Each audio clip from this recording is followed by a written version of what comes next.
Keajaiban kuno, candi dan artefak masa lalu Indonesia. Indonesia, negeri yang kaya akan keindahan alam, juga memiliki warisan seni yang kaya dan semarak. Sejarah Nusantara terkait erat dengan penciptaan candi-candi yang menakjubkan, pahatan yang rumit, dan artefak yang memikat. Keajaiban kuno ini menawarkan sekilas pandangan tentang kepercayaan, ritual, dan keterampilan seni nenek moyang Indonesia. Salah satu contoh paling ikonik dari seni kuno Indonesia adalah kompleks Candi Borobudur yang megah. Terletak di Jawa Tengah, Borobudur adalah situs warisan dunia UNESCO dan bukti kecakapan arsitektur dan seni dari dinasti Sailendra kuno. Struktur megah ini dihiasi dengan ukiran dan patung Buddha yang rumit, mencerminkan pengaruh agama Buddha Mahayana yang mendalam pada seni Indonesia selama periode ini. Situs arkeologi penting lainnya adalah Prambanan, kompleks candi Hindu yang luas juga terletak di Jawa Tengah. Dibangun pada abad ke-9 Masehi, Prambanan didedikasikan untuk Trimurti, Trinitas Hindu Brahma, Wisnu, dan Siwa. Dinding candi dihiasi dengan relief-relief rumit yang menggambarkan adegan-adegan dari epos Hindu, menunjukkan penguasaan teknik ukiran batu pada masa itu. Di luar candi-candi besar, seni kuno Indonesia juga mencakup berbagai artefak, termasuk patung perunggu, perhiasan yang rumit, dan tembikar yang dibuat dengan halus. Benda-benda ini, yang seringkali dijiwai dengan makna religius atau simbolis, menunjukkan keserbagunaan artistik dan keterampilan para seniman Indonesia kuno. Pengaruh Hindu dan Islam, perpaduan tradisi artistik. Sepanjang sejarahnya, Indonesia telah menjadi persimpangan budaya dan agama, menghasilkan tradisi artistik yang unik dan dinamis. Seni awal Nusantara sangat dipengaruhi oleh agama Hindu dan Buddha, yang datang dari India melalui perdagangan dan pertukaran budaya. Candi-candi megah Borobudur dan Prambanan berdiri sebagai bukti abadi dari dampak mendalam agama-agama ini pada seni dan arsitektur Indonesia. Dengan datangnya Islam pada abad ke-13, seni Indonesia mengalami transformasi yang signifikan. Seni Islam, dengan penekanannya pada pola geometris, kaligrafi, dan desain abstrak, mulai memengaruhi motif tradisional Indonesia. Perpaduan tradisi artistik ini menghasilkan gaya khas yang dicirikan oleh pola bunga yang rumit, desain arabesk, dan kaligrafi bergaya yang diintegrasikan ke dalam bentuk seni yang sudah ada. Masjid, tempat ibadah utama dalam Islam, menjadi tempat penting untuk ekspresi artistik. Masjid-masjid di Indonesia, meskipun menganut prinsip-prinsip Islam, seringkali menggabungkan gaya arsitektur dan elemen dekoratif lokal. Misalnya, Masjid Demak di Jawa Tengah, salah satu masjid tertua di Indonesia, memiliki atap 3 tingkat yang khas yang mengingatkan pada arsitektur tradisional Jawa. Pengaruh Islam juga meluas ke bentuk seni lainnya, termasuk tekstil, kaligrafi, dan iluminasi naskah. Batik, teknik pewarnaan tekstil tradisional Indonesia, menggabungkan motif dan pola Islam, menghasilkan kain yang rumit dan bernilai tinggi. Kaligrafi Islam, yang dianggap sebagai bentuk seni sakral, berkembang pesat, dengan ahli kaligrafi menghasilkan salinan Al-Quran dan teks-teks agama lainnya yang indah. Fajar modernitas, seni barat tiba di Indonesia. Kedatangan kekuatan kolonial Eropa pada abad ke-16 menandai titik balik dalam sejarah seni Indonesia. Belanda, yang akhirnya membangun kendali kolonial atas Nusantara, membawa tradisi dan gaya artistik mereka sendiri, yang secara bertahap mulai memengaruhi seniman Indonesia. Selama masa kolonial, banyak seniman Indonesia terpapar bentuk seni, teknik, dan ide-ide barat melalui pendidikan seni formal dan interaksi dengan seniman Belanda. Paparan ini menyebabkan pergeseran bertahap dari gaya dan tema tradisional, karena beberapa seniman mulai bereksperimen dengan cara baru dalam melihat dan merepresentasikan dunia. Salah satu contoh awal pengaruh Barat pada seni Indonesia dapat dilihat dalam karya-karya Raden Saleh Syarif Bustaman, yang dianggap oleh banyak orang sebagai pelopor seni modern Indonesia. Lahir pada tahun 1907 di Jawa Barat, Raden Saleh menerima pelatihan seni formal dari pelukis Belanda selama berada di Eropa. Lukisannya sering menggambarkan pemandangan, hewan, dan orang Indonesia, tetapi dengan sensibilitas Eropa yang berbeda dalam hal komposisi, perspektif, dan penggunaan cahaya dan bayangan. Meskipun pengaruh seni Barat semakin meningkat, bentuk seni tradisional Indonesia terus berkembang, terutama di daerah pedesaan dan di kalangan seniman yang berusaha melestarikan warisan budaya mereka. Namun, Pengenalan seni barat membuka jalan baru untuk ekspresi artistik dan meletakkan dasar bagi perkembangan seni modern dan kontemporer di Indonesia. Merangkul perspektif baru seni modern Indonesia mulai terbentuk. Awal abad ke-20 menyaksikan munculnya gerakan seni modern Indonesia yang berbeda, ketika para seniman mulai menjauh dari gaya tiruan murni dan berusaha mengembangkan suara artistik unik mereka sendiri. Periode ini ditandai dengan pencarian identitas, ketika para seniman bergulat dengan kompleksitas kolonialisme, nasionalisme, dan perubahan sosial yang cepat. Salah satu tokoh kunci dalam perkembangan seni modern Indonesia adalah S. Soedjojono, seorang pelukis dan penulis yang mengadvokasi seni, yang mencerminkan realitas kehidupan Indonesia. Soedjojono percaya bahwa seni harus lebih dari sekadar menyenangkan secara estetis. Itu juga harus berfungsi sebagai alat untuk komentar sosial dan kebangkitan nasional. Lukisannya sering menggambarkan adegan-adegan dari kehidupan sehari-hari, terutama perjuangan dan aspirasi masyarakat Indonesia biasa. Seniman berpengaruh lainnya dari periode ini adalah Affandi, yang dikenal dengan gaya melukisnya yang sangat ekspresif dan gestural. Affandi yang meninggalkan kuas tradisional demi menggunakan tangan dan pisau paletnya untuk mengoleskan cat langsung ke kanvas, menciptakan karya yang syarat emosi dan mencolok secara visual. Lukisannya sering menampilkan warna-warna berani, figur-figur yang terdistorsi, dan energi mentah yang mencerminkan pengalaman dan emosi pribadinya. Perkembangan seni modern Indonesia tidak terbatas pada lukisan. Seniman juga mulai mengeksplorasi media dan teknik baru, termasuk patung, seni grafis, dan fotografi.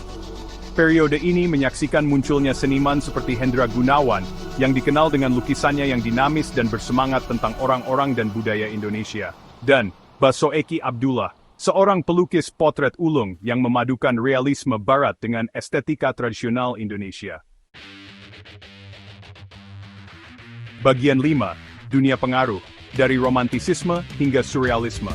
Ketika seniman Indonesia terus mengeksplorasi kemungkinan artistik baru, mereka mengambil inspirasi dari berbagai gerakan seni internasional, mengadaptasi dan menafsirkan kembali pengaruh ini untuk menciptakan estetika seni modern Indonesia yang unik. Dari intensitas emosional romantisisme hingga citra surrealisme yang seperti mimpi, seniman Indonesia merangkul beragam gaya dan teknik, memperkaya kosakata artistik mereka sendiri. Romantisisme, dengan penekanannya pada emosi, individualisme, dan keindahan alam yang agung, beresonansi dengan seniman Indonesia yang berusaha mengekspresikan pengalaman pribadi dan identitas nasional mereka sendiri. Lanskap dramatis, tokoh heroik, dan adegan ideal, romantisisme Indonesia mencerminkan rasa bangga nasional yang berkembang dan keinginan untuk membebaskan diri dari batasan kolonial. Impresionisme, dengan fokusnya pada menangkap efek cahaya dan warna yang cepat berlalu, juga menemukan audiens yang reseptif di Indonesia. Seniman seperti Wakidi dan Pirenggadi mengadaptasi teknik impresionis untuk menggambarkan lanskap yang semarak dan pemandangan jalanan yang ramai di tanah air mereka, menangkap kualitas unik cahaya dan atmosfer Indonesia. Pada pertengahan abad ke-20, surrealisme, dengan penekanannya pada mimpi, alam bawah sadar, dan irasional, mulai memengaruhi seniman Indonesia. Seniman seperti Nashar dan Sudarso mengeksplorasi citra surrealis, menciptakan komposisi seperti mimpi yang dihuni oleh makhluk fantastis dan elemen simbolis. Karya mereka sering mencerminkan kecemasan sosial dan politik era pasca kolonial, mengeksplorasi tema identitas, perpindahan, dan kondisi manusia. Bagian 6. Melampaui kanvas, menjelajahi seni pop, seni op, dan minimalisme Indonesia. Paruh kedua abad ke-20 menyaksikan pergeseran global dalam dunia seni, ketika gerakan-gerakan baru seperti seni pop, seni op, dan minimalisme menantang gagasan tradisional tentang seni dan estetika. Seniman Indonesia, yang selalu mengikuti tren internasional, merangkul bahasa artistik baru ini, mengadaptasinya untuk mencerminkan perspektif dan pengalaman budaya mereka sendiri. Seni pop, dengan citranya yang berani yang diambil dari budaya populer, beresonansi dengan seniman Indonesia yang berusaha terlibat dengan realitas masyarakat yang cepat memodernisasi. Seniman seperti Dede Eri Supriya dan Jim Supangkat memasukkan unsur-unsur periklanan, buku komik, dan media massa ke dalam karya mereka, menciptakan pandangan Indonesia yang unik tentang gerakan seni yang menyenangkan dan provokatif ini. Seni Op, kependekan dari seni optik, dengan penggunaannya pola geometris dan ilusi optik, juga memikat seniman Indonesia. Seniman seperti Adi Pirus dan Bud Mokhtar bereksperimen dengan garis, bentuk dan warna untuk menciptakan karya yang bermain dengan persepsi pemirsa, mengundang mereka untuk mempertanyakan pengalaman visual mereka sendiri. Minimalisme, dengan penekanannya pada kesederhanaan, kemurnian bentuk, dan penggunaan bahan-bahan industri, menemukan pengikut di kalangan seniman Indonesia yang berusaha untuk menjauh dari intensitas emosional dan tradisi figuratif dari gerakan-gerakan sebelumnya. Seniman seperti Nyoman Nuarta dan FX Harsono menciptakan patung dan instalasi minimalis yang menekankan ruang, cahaya, dan keindahan inheren dari material. Bagian 7, dari cetak hingga piksel. 1 abad media di Indonesia. Evolusi media di Indonesia terkait erat dengan kemajuan sosial, politik, dan teknologi negara. Dari masa-masa awal iklan cetak hingga munculnya platform digital, media telah memainkan peran penting dalam bentuk opini publik, menyebarkan informasi, dan mencerminkan lanskap budaya Indonesia yang berubah. Sejarah periklanan di Indonesia dapat ditelusuri kembali ke awal abad ke-20, ketika surat kabar dan majalah menjadi semakin populer. Iklan cetak pertama sederhana dan lugas, seringkali menampilkan teks dan ilustrasi dasar untuk mempromosikan produk dan layanan. Seiring kemajuan teknologi percetakan, iklan menjadi lebih canggih secara visual, menggabungkan foto, warna-warna cerah, dan slogan yang menarik untuk menarik konsumen. Kedatangan televisi di Indonesia pada tahun 1960-an merevolusi lanskap media. Iklan televisi, dengan gambar bergerak, suara, dan kemampuannya untuk menjangkau khalayak luas, dengan cepat menjadi alat yang ampuh bagi pengiklan. Iklan TV Indonesia awal sering menampilkan jingle, slogan yang menarik, dan dukungan selebriti untuk mempromosikan berbagai macam produk, dari barang-barang rumah tangga hingga elektronik konsumen. Akhir abad ke-20 menyaksikan munculnya teknologi media baru, termasuk televisi kabel, internet, dan telepon seluler. Kemajuan teknologi ini mengubah lanskap media, menawarkan platform baru untuk informasi, hiburan, dan periklanan. Perusahaan media Indonesia beradaptasi dengan cepat terhadap perubahan ini, meluncurkan situs web, portal berita online, dan akun media sosial untuk terhubung dengan audiens mereka. Bagian 8 Kanvas Digital, Seni Grafis, Media Digital, dan Kreativitas Indonesia. Munculnya era digital telah mengantarkan era kemungkinan artistik yang belum pernah terjadi sebelumnya, memberdayakan seniman dengan alat, teknik, dan platform baru untuk ekspresi kreatif. Seniman Indonesia telah merangkul media digital dengan tangan terbuka, mendorong batas-batas seni grafis, animasi, seni video, dan instalasi interaktif. Desain grafis telah berkembang pesat di Indonesia, dengan desainer berbakat menciptakan logo, materi branding, dan kampanye pemasaran yang memukau secara visual untuk berbagai klien. Desainer grafis Indonesia dikenal karena kreativitas, keterampilan teknis, dan kemampuan mereka untuk memadukan motif tradisional dengan estetika modern, menghasilkan desain yang unik dan eye-catching. Industri animasi juga mengalami pertumbuhan yang signifikan di Indonesia, dengan studio lokal memproduksi film animasi, acara televisi, dan iklan berkualitas tinggi.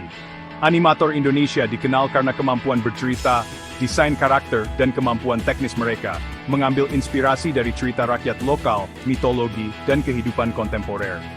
Seni video telah menjadi media yang semakin populer bagi seniman Indonesia untuk mengeksplorasi tema sosial, politik, dan pribadi. Menggunakan kamera video, perangkat lunak pengeditan, dan teknik pemetaan proyeksi, seniman menciptakan instalasi yang imersif dan merangsang pemikiran yang menantang persepsi pemirsa dan memicu dialog. Bagian 9, Seni di era media sosial, terhubung, berbagi, dan mendefinisikan ulang seni di Indonesia.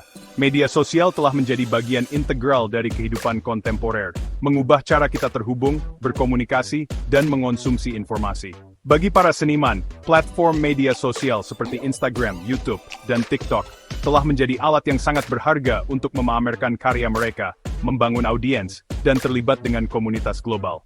Seniman Indonesia telah merangkul media sosial dengan antusias, menggunakan platform ini untuk berbagi proses kreatif mereka, terhubung dengan sesama seniman, dan mendapatkan pengakuan atas karya mereka.